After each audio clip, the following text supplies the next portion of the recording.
It's like it just materialized on my desk. Because suddenly they were there from whence I thought there was not chocolate-covered almonds on my desk. So I'm quite pleased. They just appeared. You know, I moved to Germany, and you know, I usually used to do a lot of cooking for myself, and I didn't really explore German cuisine. But we had this Christmas party within the first year of me joining, and I was introduced to they're called burnt almonds here in German. I can't remember the actual German name for them, but whatever the frick they're called. But they're like sugar-coated, oven-roasted, like caramelly, like treacly toffee kind of covered almonds, which are nice and crunchy. Oh, they are just the best thing in the world. The best thing I've ever had, and I never encountered these before. I'm just like fully addicted to them. Fully addicted. But they only come around at Christmas time. They are, yeah, they're so good. They're so good. Hey, wait a second. Where's Necrophos? Where is he? So, you started with an early Ancient Apparition. And this way, your opponent can't really pick the Necrophos. Kind of leave it in the pool for yourself. Alright, SFT. You've lost your Monkey King now. Is Team King also going to ban the Arc Warden? Dire team ban. Find out. And they will take care of that Necrophos too, because they know they can't pick it, so it's a good choice. I have a feeling they're probably just going to ban the Arc Warden here. I can agree with leaving it to the second phase. I was being a bit facetious in saying first phase ban them, but oh no! Oh jeez. Okay, now I'm not down. Not down. Ban the Arc Warden. It's being left in. And so is the Viper. They can go for the double threat, the Viper Veno here. Oh, SFT, please. Don't do it to us. Earthshaker, Veno, AA Clock. I feel like I prefer... Great Rubik game. Oh yeah, you're right. For team, well, for both teams, right? No, right now SFT. Ah, damn. Okay.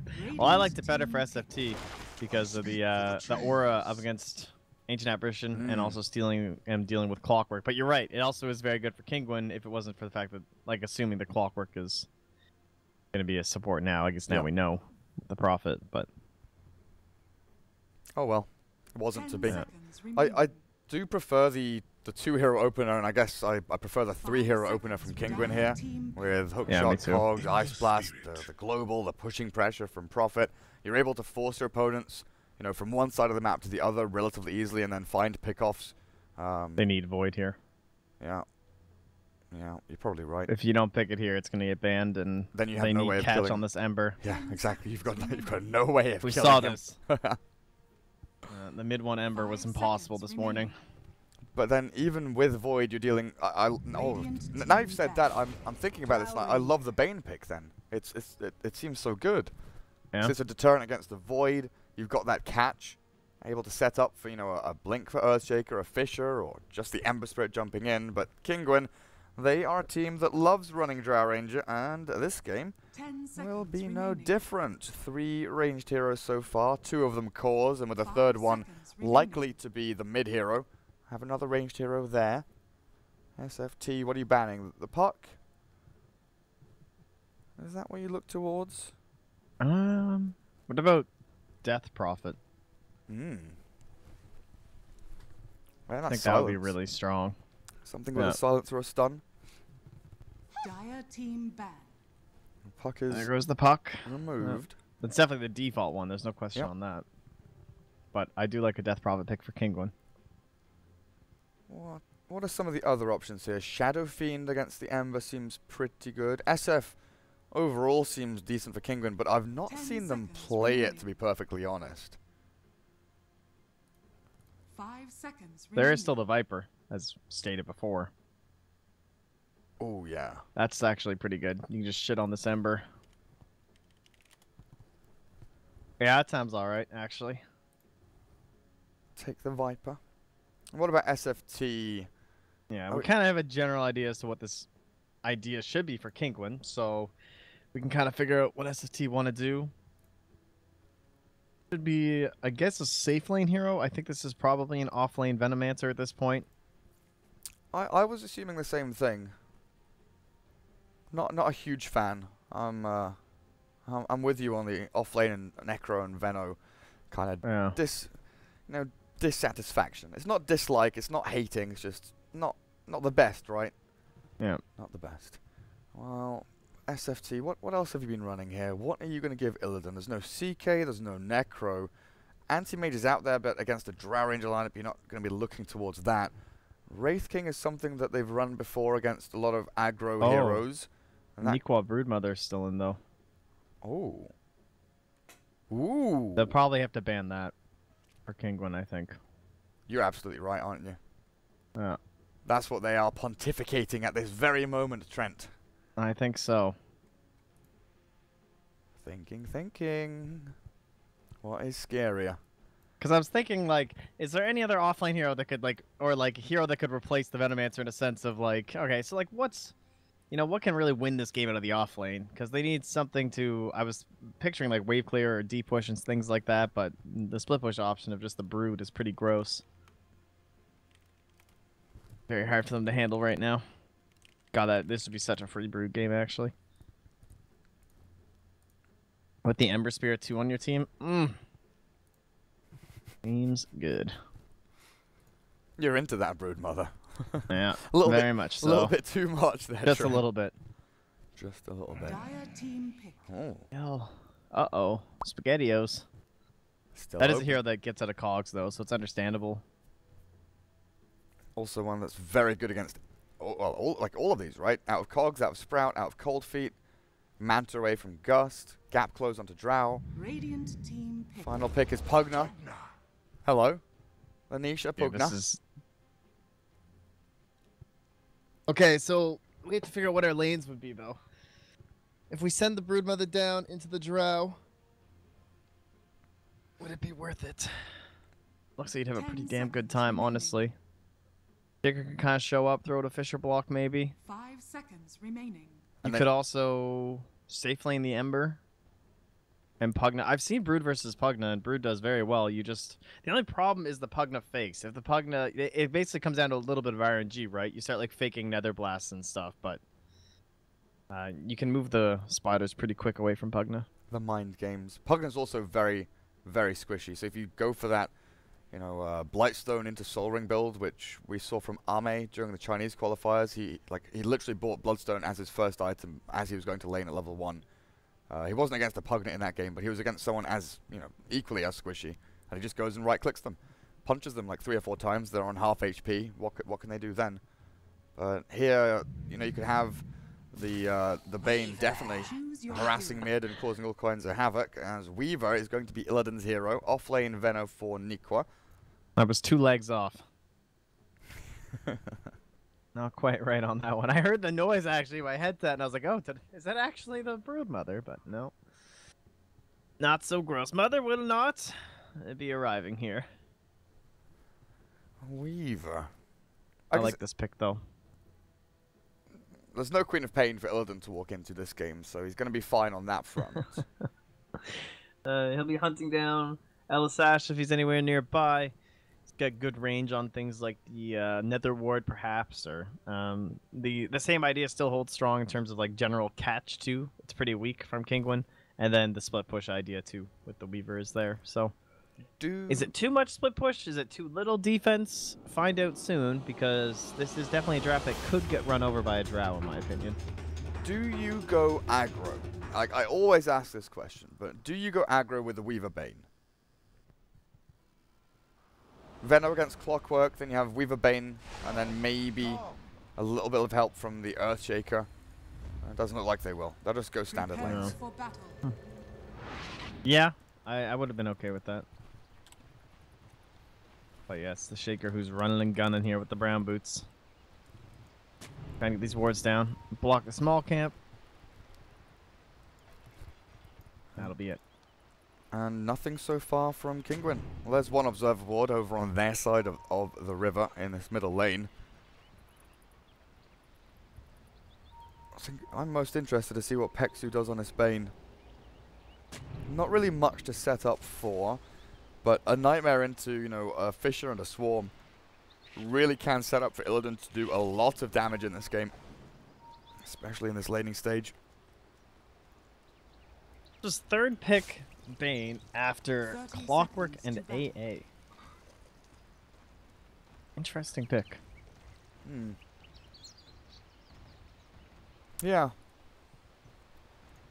Maybe they were just guarding the potential Faceless Void, I guess, was one of the better reasons to have it It does feel like it was going that way. Well, this bounty rune is being heavily guarded here.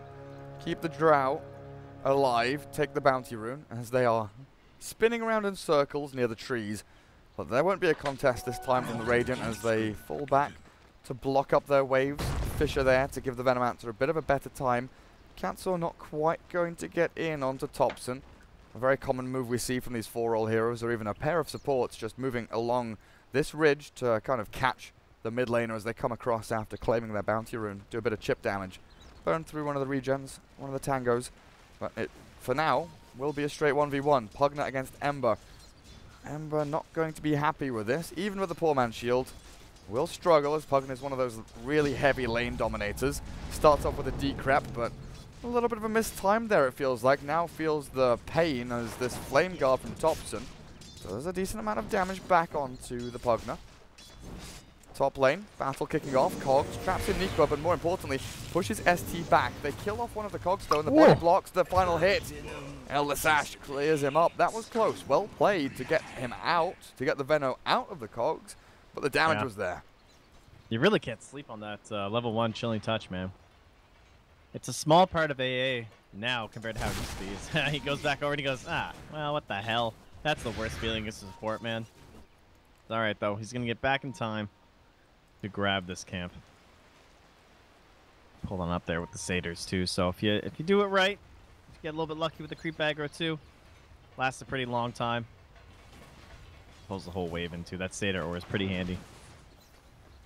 Clockwork just chases the Earthshaker back up to top. Yeah, just get out of here. Throw the Fisher in, looking for the block there onto the Drow Ranger, potentially for a bit more damage, but I won't land it as this pull. Well, at least Ashley's gonna get it. Oh, yeah. Oh, another great feeling as a support player. The last hit on the big tree. 73 gold. Do you know how much money that is as a support? That's, like, insane. Oh. It's your monthly wage there in 1 second. Yeah. That's one less player yelling at you for a ward. That's what that is. Good Fisher throws stops it a them. Gale to save his life. Yeah. This mid lane battle between Thompson and Nisha is a lot closer than I expected. Thompson is losing out on the regen battle though. Close to his bottle, but not close enough. Oh, the blast misses. Yeah, he's in the danger zone now though. Once Pugna hits level 3 and he is the second point into the blast, things get very scary. They sure do. ST, oh, this is a hasted Clockwork. Battery assault in 4. He's not got enough space or time as Nature's Prophet killed off Bane with a Nightmare Brain Sap, and yeah, Swarm and Chikuchi looks like that's all they needed to kill off the Nature's Prophet. And I guess Nightmare's a pretty good tool of just cancelling out a TP top lane though. Nikwa trapped in the cogs again. Council there, not gonna die to the tower, but he dies to the AA. Hey, that's just way faster, dude. That's nice. It's some efficiency. Instant respawn almost. Yep. Where's Fury? Don't want to be denied the neutrals anymore. Yeah, true. Yeah, Bane sets with 4 armor. What a hero. Hard to find decent supports up against Nature's Prophet, so at least that works out well for them. Thompson's trying these sneaky little sleights of fist to dodge away from the Nether Blast, but like you were mentioning earlier, the fakie from Nisha cancels the animation, forces the sleight, and then launches the damage in. And you start to see the gap increasing, 24 and 13, 11 and 12. The Weren't they like 12 and 12? Yes, exactly. Yeah, that's gross. Yep. This is good though. He gets pulled in behind. He needs. Say he needs every one of those last hits, and then the rage creep. No quelling. No quelling hurts. When you're trying to kill things on the tower. Yeah, and against Pugna it hurts too, because he's just gonna keep on blasting that tower down. What's the plan here? Well, they would have liked to make this Earthshaker rotate in towards mid, but he is found. Drow and AA take him out of the game. He stole their bounty rune, though. At least a silver lining for him. At least there's that. Yeah, there you go. There's something. They probably need some stacks for Thompson, I guess. But the supports are a little busy, of course. You see the Shaker's been going up the top lane. Bane, maybe he'll have a chance to make some. Here, there's a really nice potential one there with the satyrs near the banner rune. Mid lane, Kesor is gonna get spotted out here. Oh, what is this? But he's an arcane rune. He does. And he pops the cogs to push Earthshake, get closer to the Pugna. Oh, the life drain not quite enough. But they burn a lot of Thompson's mana here as he wasn't able to secure the kill on the Clockwork, who dived in very deep. Now, the blast, the perfect nightmare. Pex, who's here at exactly the right time to save his teammate from that Pugna right-clicking him down. And they've got this shrine up. Perfect timing again. It all seems, honestly, when we watch SFT, it almost feels like, you know, the stars are aligning sometimes for them. Yeah. Everything seems like puzzle pieces slotting together. Good. One thing didn't, though. They put the sentry down, and it does not quite see that observer over there. It's hidden on their own high ground. Like 5 units away from it or something. Oh, here we go. Nether Blast. This is pre-level 6. He dodges Sleight of Fist with the chains now to 2, but there's 4 heroes in this middle lane. They trapped him in the cogs. Sure, they're in there with him, but he'll die before the Flame Guard can do too much. Nice Glyph. Blocks out that blast from the Pugna, who is running low on mana, but they've got Treants, Creep Wave, and Carty the Catapult coming in to take down the Tier 1 3-6 minutes. That Drow Aura kicking into gear. It's only level 1. 9 bonus damage, but it's working. All right, and they instantly smoke up and Shrine. This is a very common play these days. And, if you have it kept over, like if your mid lane went really well, the second you push down the tower like that, you just instantly go back, Shrine, smoke, come in for another kill, try and punch that mid laner because you know they're going to be really alone. He's hit level 6. Invis ruined a boost. He's hit level 6 though. He'll jump himself away to this one. He's got a chains and another remnant to get back. Doesn't use the chains because he was mana starved. Nice little understanding or realization how his mana pool was going. Gets the escape. So much early aggression from Kingwin though at this point. But Probably all of go it, bottom next with Pugna, I think. yeah, I think so, because all of it so far has been forced onto the Ember. You know, sure, Nico has been taken down twice, but he'll set up that barricade of wards and he'll be okay just to keep the Tier 1 top alive, safe from the Drow Ranger for now. But the Ember Spirit Thompson, he needs to start finding places to farm. Mid lane looks safe. Katsura is going to try and make a little loop around, scout for people, but he's only level 3 on the Clockwork. Yeah. Katsura did get a nice ward down though, right inside, so probably showing what their next intentions are. We'll be through that area. Try and come in through into this jungle area that Venno loves to take with those Plague Wards. Look for the Tier 1 top. Nisha's about to have his Veil. He can fly it down. You can hit up this shrine, and then just keep on moving too. They're all top though, yeah. Lots of Easy pings. go on that Venno. Jeez. Weaver might find something here though. Illidan spots Pathos in the trees. They need some disable though. Another Shiguchi and a Brain Sap. Okay, STST says he's mine. Look where Drow TP'd though. Yeah, you guys all want to show up top? Alright, cool. The counter to the SFT reactions. React accordingly. The ping comes out from Venno just like, God damn it. Everyone go. Venno first. Now Shaker. Gale level 1 with the Plague Wards. The Gust from Exotic Deer hits onto 2. So there isn't a Fisher just yet, but I think you kind of just resign. You know your life is forfeit when the Ember starts TPing. Those remnants would always catch up to you, regardless of the people sitting behind you. You know, there's no 6 on Clockwork, so there's no hook shot there. And Pugna probably wouldn't be able to save you with the Ember doing so much magic damage. He was not counting on them reacting that quickly. Bit too bold there. She had allies coming to Clockwork, and of course you've got TV the Prophet, but things are cooling down. Pugna has to run, Clockwork had to run. And they're here now, so... And our sacrifice was kind of in vain. Does feel like they need to get this Clockwork a few more levels though. Tome at level 10 is going to be very important. Ellis Ash, he's level 5, closing in on 6, but Katsura struggling a little bit to get towards the hook shot. As the Fisher, this was awkward. ST. He's doing the dance of his people. He turned around and yeah, Clockwork forces that dance. Now the Fisher comes in. Now the damage from Venno can start to flow through the veins of the Clockwork, even through that armor, melting through it. As Exotic Deer sets up for top. Now it's just a Gust to piss off Illidan. Get away from my tower. Doesn't belong to you. You don't have a Blightstone. Why are you even hitting it? But Kingwin, they get the Tier 1. Mid, gone. Bot, gone. Map control TP down bottom. being gained, and this is even more. Nico trapped in a Sprout. No real need to really commentate on that. Honestly, he's just blown up by the Pugna with that Veil. Top lane, they are looking near Illidan, but of course he's a Weaver. We'll probably start to see that little experience graph. Okay, it went up a bit for SFT. Went down a little with that kill, but classically, you start to see the net worth go up and up for the Drow lineup. But the experience starts to go down and down unless they're getting a lot of kills. Usually there's just too much 5-man Dota. And then you can lose one of these fights because of all the extra skills like on level 8 Weaver. This is a bit awkward. Weaver, Illidan, no time lapse. What? It was on Oh cooldown my God, for it was like 1 3 second. seconds. Yeah, down to 1 second by the time he died. Venno in trouble now. Good Fisher from ST, but nothing to cut through the trees. Nikwa has no tangos, no quelling blade. The sprouts are working out from Kingwin as they find 1 and 2 and looking for 3. Nisha learning to count here with the Pugna. Blast into life drain, kills him off. The courier might be next. In comes the Tome of Knowledge. Pexu takes all the items. Nisha doesn't go for the kill on it, but they'll clear up this tower, no problem whatsoever.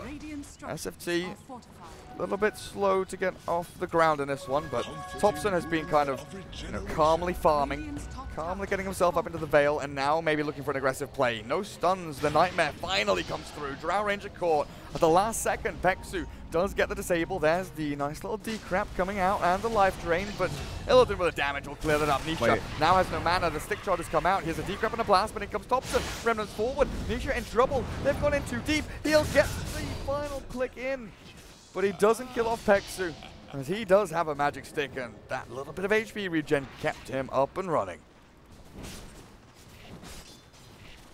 Why did they stay, Trent? Yeah, I don't know. That level 1 Pugna heal, not that effective on Drow either. Not quite enough to keep you up in those situations. More impressive when they're decrept and you're, destroying someone with magic or something that's all jacked up, but in terms of a healing, I'm not sure if my support Pugna plans are going to work out after all, after seeing that. Yeah. A little bit too long, but still, pretty big gains for the Dire overall, I think. Maybe the comeback's going to hurt them too much, but yeah, they actually did lose almost 2k in terms of the lead. It was a big chunk there, taken back. Item-wise, how are we actually getting on for the Dire Blade team? Mail for Thompson. Okay, Veil Blade Mail. I like the Veil because it lets them fight, but there's the Fiend's Grip. Right on the Pathos.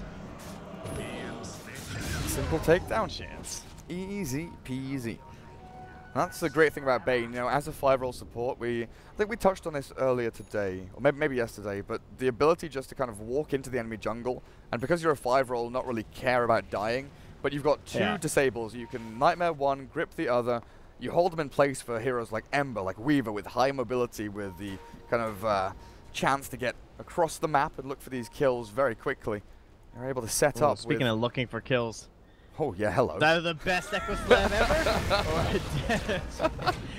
We talked about this the other day too. If you guys haven't seen Ice Vortex and Pugna before, welcome to the show. It's called Quick Death. Good Lord. There are lots of words for it. Illidan has to time-lapse back off that Nature's Wrath damage as they've got the global power up and running. Elisash, of course, has hit 6. So has Clockwork, thanks to the Tome, as the Weaver spotted, hook-shotted, trapped in the cogs now. Illidan dusted, but in comes the Ember, clearing through the HP of the Clockwork. Now Thompson runs out of mana, but the Nightmare onto AA slows things down. But threw a lot of his HP with a nice little brain sap there. But Nether Ward, hey, it does deter SFT from going for anything further. But in the meantime, Nikwa is having this wonderful PvE experience. He's bought himself a Quelling Blade, learned from his mistakes, no longer will be trapped inside Sprouts. Hand of Midas up, level 10 is coming, TPs himself away, and he successfully gets back to base. By the way, Mr. STST, he died in 0.86 seconds. Just had to double check. Oh, really? Yep. That was the math on that. From the very first bit of damage. Depressing.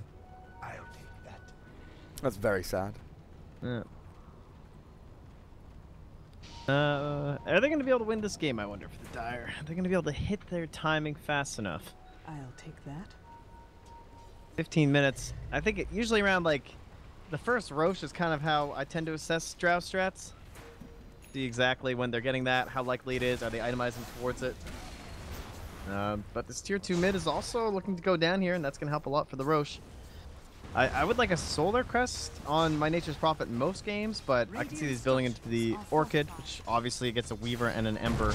Is designed to try and solve some of the control issues that they're going to have against this draft. And oh, maybe this Ember, speaking of which, He's going to be able to jump. Drow's bottom lane. I thought maybe she was already in this engagement. It's been running for a while now. That Shadow Blade. Was Illidan catching this? Diffusal Blade. Damage. No stuns. Fisher was coming from ST, but he was just a little too far away. Moving swiftly. Pexi was almost there too. Yeah. He's about 900. Oh, wow, are they chasing this? Thompson wants in. Pugner turns back to battle. No more remnants here, but with a Fiend's Grip. Perfect disables the chase from SFT. Spot on as they take down the little green skeleton man. Now Illidan. Oh god, he wants more. Diffusal Blade on Ella Sash. Oh, that's so much damage with the gust back from Exotic Deer. They're trying to keep him at bay. No Orchid yet from Furion yet, surely no. Still building in towards him, but Illidan's diving. Oh, another Diffusal Blade. He is hungry for kills. Another hit uphill, and well, a time-lapse back. As a sentry down, he's going to have to try and run this one off. It's dangerous work as the dust comes out from King Gwyn, and he pays with his life. Alright, that was pretty sweet that he put down the sentry before he died. That's a nice screw you moment from your support. Oh, was that the AA? Yeah, he placed it right before he died. He turned around and threw it down. Nice. Yeah. Revenge. Very much so. And there will be more dust now delivered for cats over there. Alrighty, so building in towards that Orchid, Pechos is getting close. But I'm not feeling it. I'm officially declaring this game done. The Drow Ranger can move on. Yeah, the Drow strat is done, so I don't think they can do it. Maybe with his high ground hold on the shrine. Oh, fast Shikuchi there. The dust in onto Illidan. He can time lapse. No, he can't. He's hook-shotted. Oh, very nearly.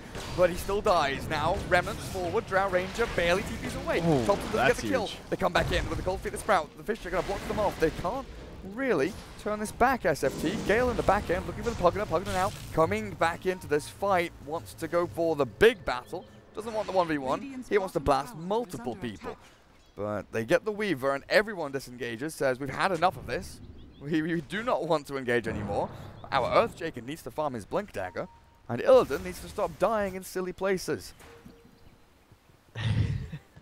Yeah, I mean, that might have been the Drow Shadowblade that got him, but I'm impressed Exotic made it out of there. Damn, dude. Maybe they do have a chance. Just maybe. Maybe. I don't know. I still don't really feel it. The Blink from Shaker is just going to be so brutal up against them. The control, even if you bind all these control items, you still have to put them both onto a Weaver and an Ember Spirit, and you don't really have skills that counter them. You have the Drow Silence, sure, but that's so difficult to execute. Maybe Exotic can do it, but it's hard to count on that up against two very quick, slippery cores that also farm up very quickly and do well heading into later parts of the game. And then, let alone the fact that they're going to start building defensive items, then they're going to outscale you in terms of the farming. So, the time is now for the Dire trying to this one. Illidan, well, he finds a Clockwork who's forced to hook on SCSC, maybe give himself a dignity. Oh my god. That was a lot of damage. That was a lot of damage. Illidan even got hit by that Ice Blast as it came in, but Nature's Wrath, dear lord. Level 2, the final bounce. Kills off Earthshaker. Now they look for Nikwa. Did 529 damage. TP. Nikwa. Is he okay? No, he certainly isn't. How much damage, Trent? 529. That's such a weird skill sometimes, man. You would think that that Shaker was veiled or something. That must have been the last hit. Yeah, must have been. 529. Huge. Level 2. Across the map. Absolutely huge. Boom, there it goes. What? Are Yeah. you applying Drow Ore to this thing now or something? Like, what Hey, is that? It's a ranged hero with a ranged skill. That must be how it works. Give it some Drow Ore, you know? Let's pump it up. I guess the good thing God, here... he just exploded. That's half your HP. How is that fair? It's not. How is this balanced? How is this balanced? I think the great thing here about the Kinguin lineup is that they are still able to some extent, pull SFT from one side of the map to the other. I think Pathos has done a pretty good job at that. You do worry, though, as Ember and Weaver start getting up and running, and once Bane has an item, like a Force Staff, which is building into, the Bane will start, you know, hiding in these trees, waiting for the Prophet to start split pushing, catch him, and then SFT go and try and take the big team fight elsewhere, you know, forcing buybacks and stuff. But for now, Prophet's kind of moving people around, baiting them into positions where maybe they're not meant to be, and Clockwork and AA very good at exploiting that with their long-range artillery. Catching people a little bit off guard, but I just worry about their progression when Weaver and Ember, neither of them have bots, and somehow the progression is still this stalled. Also the high ground potential, right? Like how does Kinguin end the game? Like sure enough, this mid game they can pick off, they can split push, they can, you know, play the whole ping pong table tennis game from left to right, up and down, and drag SFT through the mud. But you need. They needed a, well, this is important though. They're getting the Roche before the blink's done on Shaker, which I wasn't sure was going to be possible because it didn't look like they were able to get the space for it. But they've done that now. And then when they do go high ground, there is the Pugna Blast. So if Shaker messes up on a dunk, then they could just have Nisha running up and throwing his ulti over and over and over again. Or not his ulti rather, but his Nether Blast, and then having the ulti to back everyone up. Back everyone else up is also going to be very important. They see the Shaker blink and they saw the smoke. Tired here, guys. Yeah, you're fine, don't worry. Radiant's top tower. I thought that was going to be a bit closer though. Shaker got his blink and they had a smoke and they were looking to angle towards the pit, but it looks like they wanted to try and make a play straight after as the Dire maybe group up to Shrine, or they group up to try and 5-man down a lane. Just a little. It's those things that was, you know, 5 seconds different. If that had taken, you know, 5 seconds longer for Roshan to fall, if that observer ward wasn't there, if SFT had gone the other way with the Earthshaker blink, maybe they contest, maybe they find a fight around it. But Kinguin with the good timing, get the Roshan done. Aegis on the Drow. Pugna still a little bit squishy, but he's quickly moving in towards his Aghanim Scepter, about 750 gold away from it. And then we see the real big nasty damage come through as that cooldown is removed. And he'll have Veil, level 4 Vortex from the Ancient Apparition. Who is going to survive through it? Absolutely nobody. No one. That is for sure. And that is the terrifying part about the strat. I do think Pugna's in a pretty cool and relatively balanced spot right now. Like, he's really obnoxious early, and then this whole Aghanims thing comes online, and you're just like, oh my god, this thing's crazy. But it's a lot of investment into basically all items that just boost magic and 0 defense, you know? A little bit of armor, some HP regen from the Veil, then you just go max HP with the Aghanim Scepter, but the hero is still relatively squishy overall, so he's kind of in this later draft niche pick, which is why he also gets banned out in the second phase a lot, because you don't want someone to whip this guy out last pick and not have an answer for him. So we'll see if that's been the case here. Time to find the big dunk. Katsor's already prepped here, and that is also very important. He is the guy that needs to find Shaker. Right now their vision consists of this. They don't see the Shaker. They're not sure where he is. And Shaker needs to keep a good idea as to where they can see him. So they just spotted him there. Oh, the gust. No Shaker's around. Ember may be in trouble. The silence is about to wear off, but he's chain stunned. That Ice Blast on his head. Exotic Tear, the nice Blink Echo with the Fisher. Illidan needs to get the job done though. Get in there with the damage. Exotic Tear taking out the Aegis is now removed. Venetia, Pathos, they turn back onto Illidan. He has a Scoochie, but he's burnt down. He's killed off. There's no buybacks from the Ember or the Earthshaker. Weaver has returned to this game, but Kinguin very, very healthy as they take the tier 3 low, force the glyph. Illidan looks for the Nether Ward, but it's decrept up, and Nisha keeps it alive with that DD rune, turns back to silence. Nightmare keeps Illidan alive, at least for a little bit longer, has to Shukuchi away, force-staffed out, I think there by Nikwa, but they're losing their racks. The double damage Nisha, Pugna ripping it to shreds. That's the first one, melee gone. Kinguin, they retreat. They got what they came for.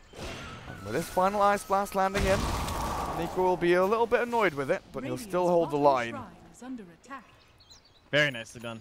I mean, there's no doubt they're running like low on a window there.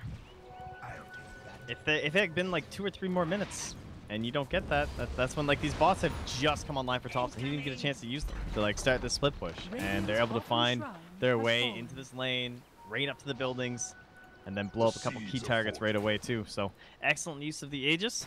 They get the first Aegis and then first melee racks down relatively early, which means now we just start aiming for that second Aegis and the cheese to try and grab the second racks and hopefully close out the entire game. Best part is they got one of the side lanes, pretty important. So now they can start pushing in that top lane once they have the Aegis and the cheese, try and spread the D. Radiant's top shrine is under attack. Push for the victory. Also getting shrines is just so easy with Prophet. Treants versus wards. It's actually so dumb. A little StarCraft game going on in the Radiant jungle. Oh, here we go again. The macro's coming through. Oh, what is this? There's a player here. Cheating, I'm sure. Yeah. Unacceptable. Bringing an Ultralisk to a Hydralisk versus little Zealot or Zergling fight. That's illegal. Surely not allowed.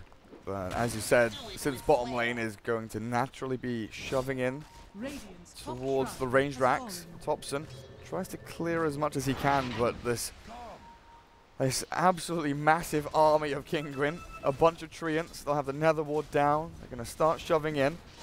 Pugna's a little low on mana right now. Be going high ground. I don't think that's the plan. Oh, if they get a big catch here, though, this would be huge. Drow Ranger, Clockwork in onto Earthshake. A great hook shot, forcing Illidan to pop his ulti as well. In the meantime, Ember Spirit with his Blade Mail running on forward, trying to find Pathos, but look at that damage into Venno. No ulti just yet from Nikwa, and Topson kills the Nature's Prophet, but this is the Fiend's Grip onto the little green man. That's the problem here for Kinguin. Turns back with a Life Train, but he is sapped down into the ground. Though. Topson, what the hell is he up to? I don't know. He used all 3 remnants chasing that Prophet, got the kill, but then he dies to the silence. The defense is made, though.